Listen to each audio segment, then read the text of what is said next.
네, 안녕하세요. 한양대학교 엄선용입니다. 저는 이제 도시대학원에서 이제 대학원생을 중심으로 이제 도시계획을 가르치고 있고요.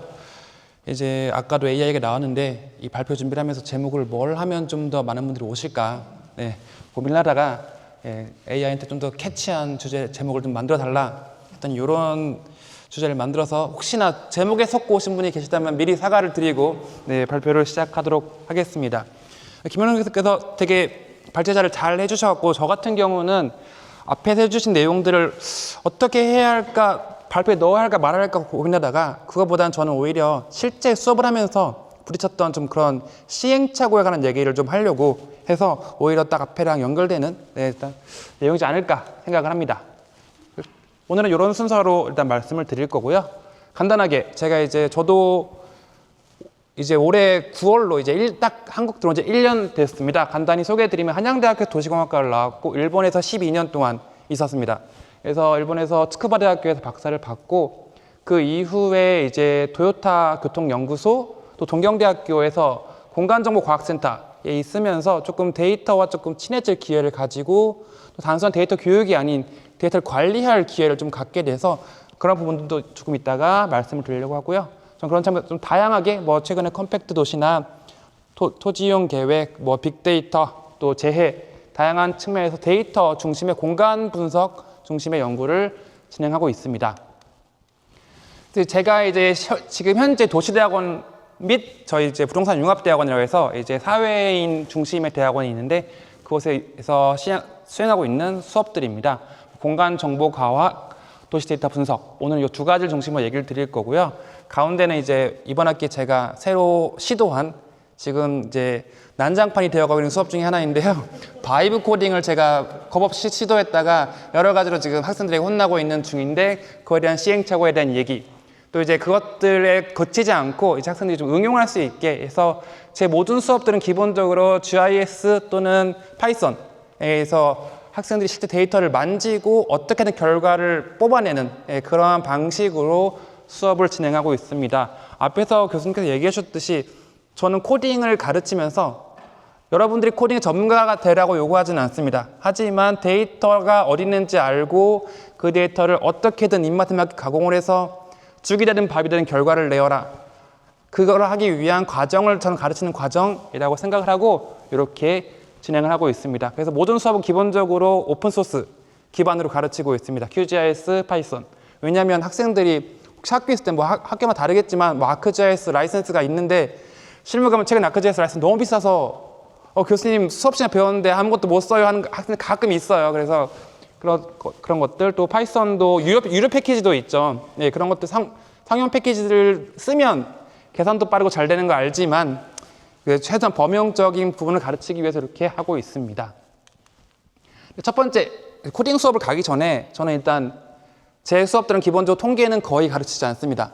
제가 통계를 잘 하지 못하고요. 통계를 통해 쓴 논문을 별로 좋아하지 않습니다. 그래서 오히려 전 도시계획이라고 하면 우리가 일반 데이터 사이언스 전문가들과 뭐가 다를까라고 생각을 해봤어요. 그랬을 때 우리는 공간을 아는 사람들, 즉 길을 헤매면 엄청나게 자존심 상한 사람들이지 않습니까? 그렇기 때문에 우리는 공간을 알아야 된다. 즉 공간 데이터에 대해서는 누구보다 잘 알아야 된다라는 측면에서 공간 데이터를 다루고 분석하고 거기서 의미를 찾아내는 그러한 과정들을 진행하고 있었고요. 그런 의미에서 제가 첫 번째 QGIS를 통해서 갑자기 파이썬 들이대고서 R 들이대고서 공간 데이터 하십시오 그러면은 데이터를 눈으로 보지도 않고 막 분석 돌려와서 틀렸습니다. 좌표계가 안 맞습니다. 교수님 계산이 안 돼요. 막 난리가 납니다. 그래서 처음에는 GIS 수업을 항상 병행을 하고 있습니다. 같은 수업은 아니고 다른 수업에서 데이터를 실제 가져와서 분석해보고 저도 그룹 워크를 통해서 학생들이 어떻게 문제를 해결하는지에 대한 프로세스를 조금 익히게 하고 있고요. 이거는 이렇게 구성되어 있는데 살짝 저쪽에 공간 통계에 대한 내용을 제외하고는 통계는 전혀 다루지 않습니다. 그래서 실제 데이터를 가져와서 분석하고 어떻게든 뭐라도 해보는 것. 그래서 제가 움직이기 시작하는데 실제 맨 위에서 회원 가입해서 오픈 데이터 다운로드 받고요.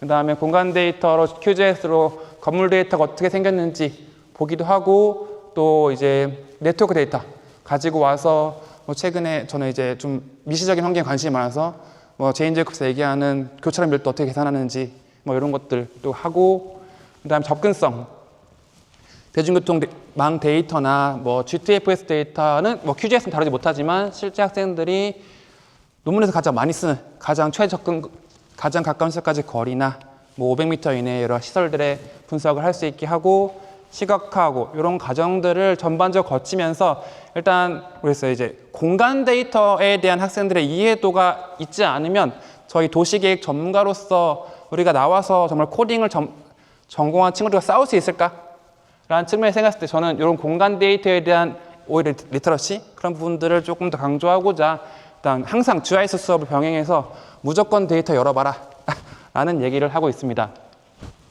이제 그 다음에 하는 수업이 이제 도시 데이터 해석학이라는 수업인데, 이제 본격적으로 여기서는 파이썬을 통해서 학생들에게 가르치기 시작합니다. 그래서 저는 모든 수업에서 절대 학생들에게 데이터를 주지 않습니다. 네.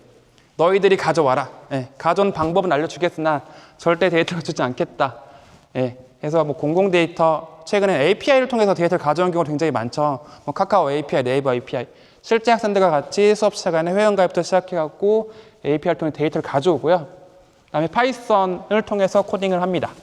근데 저는 이제 코딩을 가르친다기보단 코딩을 이걸 어디에 써라는 게 항상 궁금해 남으면 안 될 것 같아서, 아까 잠깐 얘기 나왔지만 도시의 다양한 이론들이나 이제 법칙들 또 그런 것들이 있어서 그거 접목해서 항상 할 수 있도록 조금 커리큘럼을 구성을 하고 있고요. 마지막은 뭐 GIS 수업도 마찬가지지만 학생들이 단순히 제가 알려주는 코딩을 실행해 보는 것이 아니고 좀 더 응용해서 어떠한 좀 문제 해결 능력을 기르기 위한 커리큘럼을 구성을 하고 있고요. 뭐 이 부분도 비슷하게 학생들 기본적인 방법론 가르치고, 그다음에 중간 발표하고, 또 저희 대학원생들이다 보니까 너희들이 관심 있는 팀 주제에 대해서 SCI의 좋은 논문 무조건 한 편씩 읽어와서 당신이 저자가 된 것처럼 발표를 해라 라고 발표를 시킵니다. 마지막에 좀 대학원 수업 이런 면 조금 편한 부분이 있는 것 같은데 학생 논문을 잘 볼 줄 알기 때문에 그런 것들을 통해서 하고요. 마지막 최종 발표로 진행합니다. 좀 하나씩 자세히 보여드리면, 일단 코딩 수업을 하게 되면 가장 근본적인 학생들이 파이썬을 깔 줄 모릅니다. 네. 그래서 파이썬 까는 것부터 시작해야 됩니다. 네. 그래서 저도 이제 코딩을 잘 못하기 때문에 이제 아나콘다 여러분 가입하세요. 다운로드 받을 때부터 친절하게 아나콘다 설치부터 시작을 하게 됩니다. 그 다음에 이제 좀 거창하게 물고기를 잡는 방법을 가르치자라고 선하는데, 데이터를 절대 주지 않습니다. 네, 데이터는 절대 주지 않고 학생들한테 이제 여기에서 이렇게 데이터를 받을 수 있습니다 라고 하면서 저도 공공 데이터 중심으로 데이터를 학생들에게 다운로드 받는 방법, 그다음에 각각 공공 데이터에 대한 특성들을 조금 알려주고요. 또 한편으로는 공공 데이터에 대한 여러 가지 불만을 토로합니다. 아마 많이 써보셨겠지만 데이터가 썩 좋지 않은 게 많기 때문에 학생들한테 공공 데이터가 무조건 좋은 것이 아니다, 이러한 문제도 있는 것이다 라고 학생들 항상 얘기하면서 수업을 진행을 합니다. 그래서 제가 수업을 녹화해서 학생들 공개를 하는데 이제 오픈을 못하는 이유 중에 하나가 제가 여러 가지 비판 섞인 목소리를 내고 있기 때문에 오픈을 못하고 있는 부분도 있습니다. 그래서 API 같은 경우에도 뭐 공공 API를 이용하기도 하고요. 네이버 API, 뭐 카카오 API, 뭐 지오 코딩들 많이 하시겠지만 그런 것들 실제 할 수 있게 학생들한테 얘기를 해줍니다. 그 다음에 저는 이제 그 파이썬의 기본적인 언어에 대해서는 가르치지 않습니다. 이 동영상이 제가 첫날 코딩 첫 수업 시간인데요. 그냥 갑자기 열어서 실행시키세요라고 시작합니다. 네. 저는 일단 기본적으로 학생들한테 코드를 좀 주는 편이에요. 시작할 때는 코드를 줘서, 왜냐하면 이따도 말씀드리겠지만 학생들이 좌절을 맛보기 전에 성취를 먼저 맛보아야 된다는 생각을 하기 때문에 갑자기 코드를 줘서 코드에 뭐 여기서 리스트가 뭐냐, 튜플이 뭐냐, 데이터 프레임이 뭐냐 안 가르칩니다. GPT한테 물어봐라. 네, 라고 저는 GPT를 적극적으로 조금 사용을 권장하는 편이긴 한데, 대신에 공간 데이터를 다룰 때는 이런 부분이 필요하고 여기를 하려면 이런 거 필요하다 라는 중심으로 학생들한테 조금 교육을 하고 있습니다. 네. 그리고 아까 잠깐 말씀드렸던 뭐 예를 들면 지오 코딩을 한다거나 네트워크 분석을 한다, 또는 이제 빅데이터를 다룬다거나 또 시각화를 할 때 각각의 그러한 수단을 가르치는 것이 아니고 그걸 통해서 무언가 도시의 여러 가지 것들을 배울 수 있는 커리큘럼을 구성합니다. 예를 들면 이제 지오 코딩을 하게 되면은 전국의 데이터 뭐 예를 들어 어떤 시설의 데이터의 주소 데이터를 가지고 와서 전국에 뿌려라 라고 하고요. 그러면 이제 스케일링 법칙 같은 거 있잖아요. 이제 인구와 시설의 수는 이러한 비례한다는 법칙이 있다더라. 논문이 많이 나와 있다. 예. 통계 안 써도 이 정도 분석하면 SCI 논문이 실린다. 약간 이런 얘기도 하면서 이제 뭐 스케일링 법칙 또는 이제 네트워크 분석하면 당연히 접근성 분석, 뭐 라스트 마일, 퍼스트 마일에 대한 분석 필요하다. 그다음에 이제 빅데이터를 다루면서 이제 생활인구를 다루면서 제가 코로나 때 했던 코로나의 이러한 유동인구에 대한 변화를 볼 수 있다. 그래서 실제 데이터를 가공해서 분석을 하게 된다면 어떠한 것이 가능할까에 대한 조금 더 비전을 보여주기 위해서 수업을 구성을 하고 있습니다. 그다음에 이제 똑같이 아까 양 교수님하고 똑같은데요. 학생들한테 주제 발표를 시키고 이제 이것이 저희가 이제 지난 학기에 했던 학생들의 발표인데요. 예를 들면 공원의 접근성에 대한 얘기, 뭐 임대주택과 분양주택의 접근성의 차이에 대한 얘기, 뭐 여러 가지 발표를 시켜서 학생들이 이 중간 발표, 기말 발표할 때쯤 복도에서 저를 만나면 굉장히 원망에 찬 얼굴을 쳐다보는 교수님 때문에 집에 못 가고 있습니다. 라고 하는데 나도 집에 안 간다. 그런 얘기를 해서 학생들에게 조금 더 물론 이제 이것 때문에 찾아온 학생도 많아요. 네, 그런 친구들을 위해서 얘기를 해주고 있고 뭐 자랑 아닌 자랑을 하자면 요 첫 번째 발표 같은 경우에는 학교에서 저희 한양대학교에서는 PBL 수업을 굉장히 권장하고 있고 대학원생들은 PBL 챔피언십 학교에서 수업에서 하는 내용들에 대해서 좀 수상하는 것이 있는데 학생들이 저도 모르는 사이 내서 1등을 해서 네, 좀 밥을 얻어먹었던 네, 기억이 있습니다. 네, 그래서 이런 학교의 이런 제도와 좀 연계하는 것도 하나의 방법이지 않을까. 아마 최근에 이런 PBL 수업을 모든 학교에 권장하고 있는 것 같아가지고요. 그러니까 연계하는 것도 방법일 것 같고 그래서 이번 학기엔 전원을 다 내게 할까라고 조금 생각을 하고 있습니다.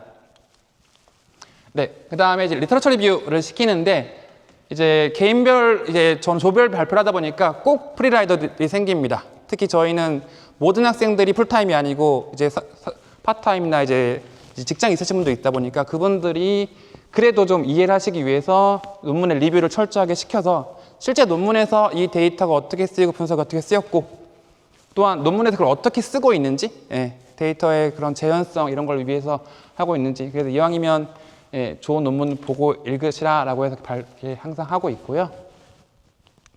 네, 여기까지 제가 뭘 하냐라고 하는데 이제부터는 도대체 무슨 어려움들이 있었냐에 대해서 조금 얘기를 드리고 싶어요. 첫 번째, 예상했던 문제들입니다. 요건 아마 이럴 것이다 라는 것. 첫 번째, 기초 역량의 격차입니다. 학생들이 전부 다 너무 다릅니다. 특히 저희 대학원생들도 뭐 사회인이냐, 실제 풀타임이냐, 또는 공대 출신이냐, 그렇지 않은 출신이냐에 따라 너무 갭이 달라서 강의평가를 받아보니까 교수님 너무 어려웠어요 90%, 너무 쉬웠어요 10%. 네, 너무 쉬웠어요 학생이 있어요. 그래서 이걸 도대체 어떻게 해야 될까라는 측면에서 저는 일단 기본적으로 코드는 다 줍니다. 왜냐하면 가장 못하는 학생들이 제 수업을 듣고 코딩을 포기하는 일은 없어야 된다라는 생각을 하기 때문에 학생들에게 코드를 다 주고 돌아가잖아 봐봐. 네, 되잖아. 일단 알려주고요. 하지만 1%, 10% 학생들, 즉 너무 쉬운 학생, 이거 그냥 엔터 치면 다 돌아가자는 학생들이 있어요. 그러면은 저 뒤에서 놀고 있으면 조금 더 그것도 보고 싶지 않으니까 이렇게 최근에는 하고 있습니다. 다른 수업의 내용인데 수업한 다음에 비워놓습니다. 네. 비워놓고 채우세요. 네. 해서 답 안 주고 GPT 서로 상관없고 뭘 줘도 상관없다. 채워보십시오라고 하면 학생이 조금 이제 파이썬 구조를 좀 이해하면서 하게 돼서 전부 다 짜라고 하면 거의 진짜 머리를 부여잡고 학생들이 슬퍼하는데 이 정도는 채우더라고요. 그래서 이러한 조금 퀴즈, 코딩 퀴즈에 대한 거를 조금 결합함으로써 잘 못하는 학생들은 기존의 코드를 돌려보면서 자신감을 가지고 좀 잘하는 학생들은 이런 거를 좀 문제를 풀어보면서 양쪽을 다 맞추려고 하는 중인데 그래도 쉽지 않아서 저는 이왕이면 가장 못하는 친구, 그러니까 가장 어려운 친구 기준으로 모든 학생이 다 될 때까지 좀 진도를 안 나가는 편입니다. 그래서 이렇게 진행을 하고 있고요. 네, 그래서 그런 의미에서 이제 아까 리터러처 리뷰 하는 것도 좀 논문을 보고 읽어야 학생들이 공부하기 때문에 그런 것도 같이 진행을 해서 학생들의 전반적인 역량 강화를 위해서 개인적으로는 좀 노력을 하고 있습니다. 두 번째, 수업 운영상의 한계입니다. 혹시 파이썬 수업을 하고 계신 분 있으신가요? 수업 시간에? 혹시 뭘로 학생들 수업해요? 콜앱 어떤 거 쓰세요?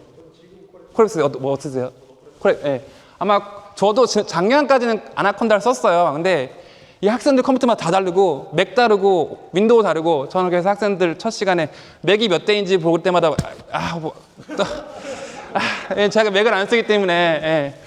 그래서 이번 학기부터 콜앱을 바꿨습니다. 예, 아마 모르겠어요. 제 느낌상은 제일 그래도 환경에서 문제가 안 생기는 방법인 것 같아요. 그래서 콜앱을 쓰면 웬만한 건 다 깔려 있고, 그 다음에 뭐 OSM 같은 것도 다 설치 가능해서 콜앱을 쓰는 게 저는 그래도 조금 살겠다라는 생각은 들더라고요. 그 대신에 이제 좀 큰 데이터를 다루기는 어렵기 때문에 요거에서 콜앱에서 익힌 다음에 본인 컴퓨터에 까세요라고 이렇게 얘기는 하는데, 일단 처음 시작은 콜앱을 하는 게 좋다고 저는 생각을 하고 있습니다. 네. 그 다음에 이제 내용의 다양성의 한계입니다. 아무래도 저는 단순히 코딩을 가르치는 것이 아니고 이런 코딩을 통해서 도시의 다양한 이러한 우리가 아는 법칙들을 배우고 그런 거 분석하는, 도시를 이해하는 방법을 알려주는 것을 목표로 하고 있는데요. 아무래도 제 연구 분야에 조금 한정되는 경향이 있어요.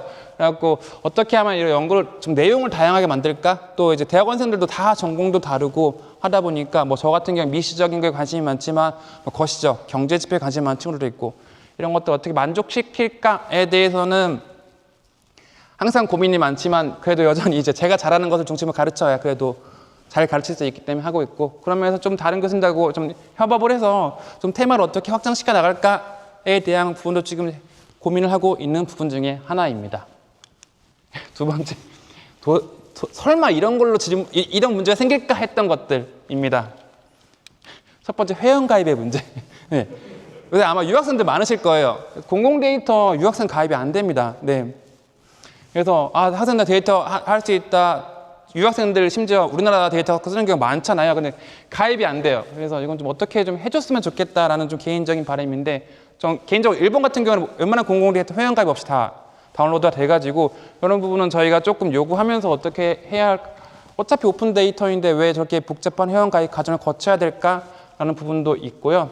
또 이제 API, 뭐 카카오 API, 네이버 API를 쓰게 되면 뭐 카드가 없어요. 네, 신용카드가 없어요. 카드 정보를 등록해야 되거든요.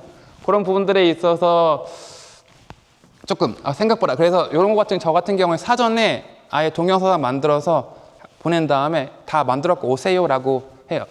요새는 하고 있습니다. 이거 갖고 1시간 걸려요. 네. 그래서 조금 이러한 일반적인 과정들은, 요거는 제도적 개편이 필요하고 이런 부분들은 좀 미리 동영상을 통해 학생들한테 공지하는 방식으로 대응을 하고 있고요. 전 설마 이런 걸로 제가 피해를 볼 줄 몰랐어요. 불이 났었잖아요. 제가 학생들 과제를 냈는데 학생이 과제를 못한다고 연락이 왔어요. 데이터 접속이 안 된대요. 설마. 예, 그래서 저는 데이터 센터 화재가 나가지고 학생들한테 좀 데이터를 그냥 제가 받았던 거를 줬던 기억이 있는데, 조금 이걸 하면서 콜앱을 저도 의존하고 있고 공공 데이터를 의존하면서 이런 플랫폼이나 데이터가 만약에 안 됐을 때, 바뀌었을 때에 대한 좀 그런 고민도 앞으로는 좀 필요하지 않을까라는 생각을 하고 있습니다. 두 번째, 질문이 너무 많습니다. 설마 이런 걸 물어보겠어? 근데 또 이제 코딩을 하다 보면 될 것 같다는 생각이 들어요. 될 것 같다. 그러면은 수업 내용 이외의 걸 이거 어떻게 해요라고 진짜 뜬금없이 맨날 메일이 오고 찾아오고 문을 두들깁니다. 그리고 교수님 수업 이상하게 꼭 교수님하고 할 땐 됐는데 혼자 하면 안 돼요. 진짜 많습니다. 그래서 처음에 너무 그게 힘들었는데, 제 유튜브 채널인데요. 여기 갖고 왔는데, 제가 이렇게 핀 마이크를 꽂고서 아예 제 수업 실습 화면을 아예 수업하면서 녹화해 버립니다. 제가 그 사전에 녹화해서 줄 만한 여유까지는 없어서 수업 시간에 제가 제 화면을 학생들에 녹화해서 이렇게 유튜브에 올려서 지금 구독자가 27명. 네. 저는 저 정도면 수익 창출이 될 줄 알았는데 택도 없더라고요. 네, 그래서 이렇게 해서 좀 학생들도 학기 끝나면 방학 때도 다시 보고 싶다라는 학생들도 좀 있어요. 제가 그걸 다 해줄 수는 없어서 제가 공개 가능한 범위 내에서 이제 제한 공개로 제가 수업 학생들한테 이렇게 수업했다 이렇게 해서 했던 내용들을 보여주고 있고요. 그래서 뭐 제가 수업하는 방식인데 실제 코드 다 주고요. 네, 이렇게 해서 진행하면 뭐 그래프 시각화하고 이런 거 다 됩니다. 보여주면서 끝나면 이제 학생들이 이제 수업을 이런 것도 또 약간 복습도 할 수 있게 코드와 이런 수업 때 했던 얘기들은 공개를 하고 있습니다. 근데 이제 다른 수업은 전반부 이론, 후반부 이런 코딩 수업을 하면은 좀 다른 동영상 같은 걸 보여줬더니 유튜브에서 저작권 때문에 제 동영상을 차단시켰더라고요. 그러니까 동영상 내에 포함된 다른 동영상도 저작권으로 여러 가지가 있어서 혹시나 그런 뭐 있으면 그래서 최근에는 그런 다른 부분들은 없애고 올리는데 그런 조금 예상하지 못했던 문제도 있었습니다. 그래서 저는 이런 모르겠어요. 이렇게 해야 그나마 제가 살아남겠더라고요. 그래서 학생들한테 이렇게 해서 공유를 하고 있습니다. 네, 그 다음에 또 하나는 이건 좀 GIS 수업이긴 한데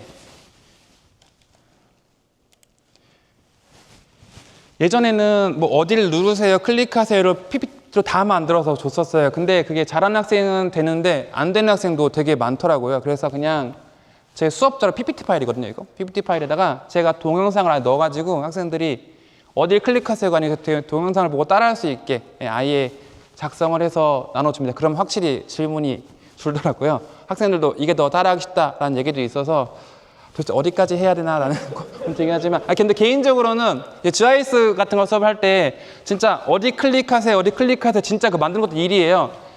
이거 그냥 10분 동안 다 잘하시니까 후다다닥 해서 그냥 첨부해서 보내시면은 학생들한테는 이게 훨씬 더 저는 개인적 반응이 좋았습니다. 그래서 그렇게 어렵지 않아서 이런 것도 한번 고민해 보시면 좋지 않을까 해서 공유를 드렸습니다. 그다음에 이제 뭐 저는 거의 코딩은 GPT에 의존하고 있는 개인적으로 코딩을 잘 못해서 의존하고 있는 상황인데 전 다 되는 줄 알았어요. 네, 다 하는 줄 알았는데 학생들이 GPT 생각보다 너무 못 써요. 네, GPT도 못 쓰고 어떻게 질문해야 되는지도 모르고. 네, 그래서 이번 학기에 처음으로 이제 AI 기반 데이터 실습이라는 수업을 처음으로 개설을 해서 하고 있는데 전 GPT 왜냐면 제가 했던 질문들을 그대로 알려주고 이렇게 질문하는 거야. 데이터가 이렇게 생겼고 컬럼이 뭐가 있고 뭐 내가 이거 겹치는 것을 찾아내고 싶어 이렇게 하면 될 줄 알았는데 GPT가 다 똑같은 GPT가 아니라는 것을 최근에 경험하고 있습니다. 제 GPT는 저와 한 2, 3년 이제 했기 때문에 저에 대해 잘 이해하고 굉장히 조심스럽게 대답을 해줍니다. 정확하게. 근데 학생들 GPT는 그렇지 않더라고요. 학생들 GPT를 쓰는 방식이 다 제각각이어서 일단 반말하는 GPT가 제일 많고요. 제 GPT는 절대 반말하지 않습니다. 반말 못하게 만들었기 때문에 반말하는 GPT가 많고요. 틀린 정보 굉장히 많이 주고요. 예. 코드 대충 줍니다. 의외로. 예. 똑같이 돈을 내고 쓰는데 그래서 바이브 코딩을 해야 될 것 같다고 생각을 하거든요. 제가 주는 이러한 수업 자료만 가지고 학생들이 할 수 있을까라고 했을 때 이따가도 말씀드리겠지만 학생들한테 어떻게 이 문제를 정의하고 설계하는지를 가르쳐 줘야 되는데 그러기에는 바이브 코딩이 필요한데 물론 이제 저희 한 70% 학생들은 GPT를 이제 또는 제미나이를 구독하고 있더라고요. 근데 구독하지 못한 학생도 있고 또한 질문에 따라서 다 달라서 학생들이 아예 그러니까 코딩을 문제풀이, 코드를 찾아야지 어떻게 이 문제를 정의하고 어떤 과정을 거쳐야지가 아닌 코드를 찾아야 되는 방식으로 접근을 해서 이런 것들에 대한 고민이 있습니다. GPT가 다 쓴다고 물론 누구나 쓰면 되지만 그 과정이 조금 필요하구나에 대한 고민이 있습니다. 네. 그래서 실은 아예 수업 때 위에 프롬프트 하기도 조금 창피한 이렇게 뭐 어디에 다음 경로에 파일이 있어 이걸 불러온 코드를 만들어줘 이런 것부터 해야 되는 거기 때문에 이렇게 해서 아예 어떤 질문을 할지까지 해서 줘보기도 했는데 확실히 GPT들이 다 제각각이어서 이러한 것들을 어떻게 조금 표준화는 어려울 것 같고 어떻게 해야 할까에 대한 고민이 조금 있는 상황이어서 이제 이번 학기 열심히 시행착오 진짜 분명히 똑같이 했는데 한 강의실에 20명 중에 절반 안 돌아가요. 네. GPT가 다 다른 걸 줘가지고 그래서 또 어떤 GPT는 딱 제가 물은 거에 대해서만 주고 어떤 GPT는 처음부터 끝까지 코드를 다 주고 그러면 교수님 이건 왜 안 돌아가나요? 그렇게 해서 이거 어떻게 이 부분을 진짜 생성형 AI를 통해서 바이브 코딩을 해야 되나? 네. 잘만 하면 정말로 쉬운 일인데 이것을 학생들한테 어떻게 수업 시간에 가르칠까에 대해서는 여전히 고민은 현재 진행 중인 상황입니다. 네, 그래서 조금 너무 앞에서 제가 겪었던 조금 얘기들을 해서 조금 좀 그럴듯한 마무리를 좀 해보고자. 그래서 코딩은 이제 도시를 저는 분석하는 기술은 아니라고 봅니다. 저희가 데이터 사이언티스트, 실제 코딩을 전공한 사람들을 이길 방법은 없다고 봅니다. 하지만 저희는 공간 데이터라는 걸 다룰 수 있는 능력을 가지고 있고, 물론 최근에는 지도를 못 보시면, 지도를 못 보고 길을 잃으면 굉장히 자존심 상하는 그러한 능력을 가지고 있습니다. 그렇기 때문에 이제 도시를 해석하고 도시에 있는 문제를 저희가 찾아가는 과정에서 코딩 하나의 툴이다라는 것. 그래서 이제 여러분들이 학생들이 하고 싶은 것에 대해서 어떻게 그 과정을 이제 GPT가 또는 파이썬이 아는 방식으로 설명할지에 대한 교육이 좀 필요하지 않을까라고 생각을 하고 있고요. 생성형 AI는 당연히 이제는 필수라고 생각하고 쓰지 않으면 뒤처지는 시대가 되었다고 생각을 합니다. 물론 이거를 이제 논문을 쓰는데, 그러니까 글을 쓰는데 너무 과도하게 쓰는 건 상관없지만 코딩을 제가 GPT보다 잘할 자신 절대 없거든요. 하지만 이제 AI한테 뭘 어떻게 해가 아니고 AI한테 내가 하고 싶은 건 이건데 그럼 어떻게 해야 돼? 즉 AI가 생각할 수 있는 사고, 그 과정을 설계하는 사람이어야 된다고 생각해요. 그런 의미에서 프롬프트 엔지니어링이나 바이브 코딩 이런 것들을 어떻게 교육할까가 앞으로 조금 저희가 같이 고민해야 될 부분이지 않을까 싶습니다. 즉 이제 AI가 이해할 수 있게 문제를 정의하고 그런 과정들을 할 수 있는 그런 이제 질문을 어떻게 해야 되냐라는 것이 있어서 수업 시간에 그렇게 학생들이 질문을 해라 하는데 점점 질문 안 하는 것 같아요. 그래서 질문을 어떻게 할지. 최근에는 학생들이 질문하면 그래 이름 뭐야? 라고 대놓고 물어봅니다. 그럼 학생 갑자기 다 손들기 시작해요. 다 성적에 반영한다 그래갖고. 그래서 저는 실제로 질문 학생들 다 체크해서 성적에 좀 반영하고.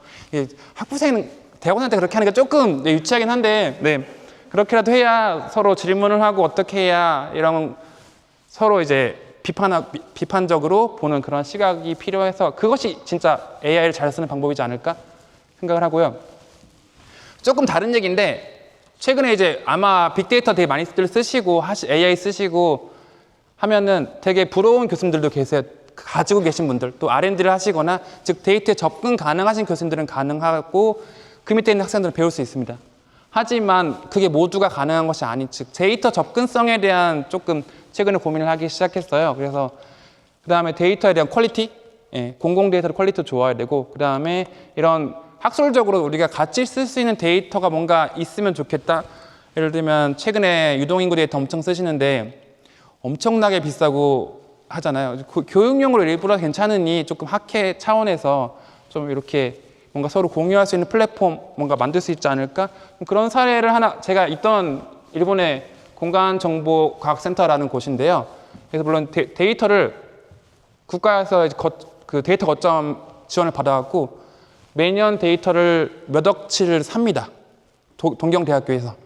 그리고 그것을 일정 수준의 그 연구계획서 한 장짜리 정도 내면은 데이터를 다 무료로 좀 빌려줍니다. 즉 모두가 좀 데이터에 대한 접근성을 좀 높이는 차원에서 좀 학계에서 이러한 즉 최근에 빅데이터를 만드는 업체들의 니즈랑도 맞는 것 같아요. 그들은 유스 케이스가 필요하거든요.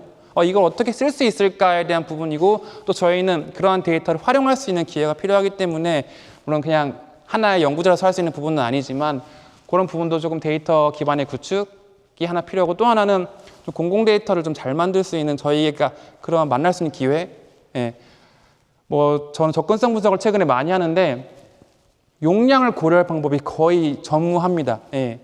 진짜 학급수 데이터 구하는 것도 쉽지 않고 연면적 데이터 구하는 것도 쉽지 않고 그렇게 해가지고 좀 공공 데이터 퀄리티를 높여야 결국 저희가 더 좋은 생성형 AI나 쓰고 이렇게 해서 퀄리티 좋은 것들을 만들어낼 수 있지 않을까라는 그런 생각을 가지고 있습니다. 두서없이 여러 가지 말씀을 드렸는데 저는 이제 실제 코딩 수업을 하면서 부딪혔던 여러 가지 문제들, 그 다음에 제가 가지고 있던 고민들을 여러분들과 좀 나눌 수 있는 기회가 되었으면 좋겠습니다. 네, 감사합니다.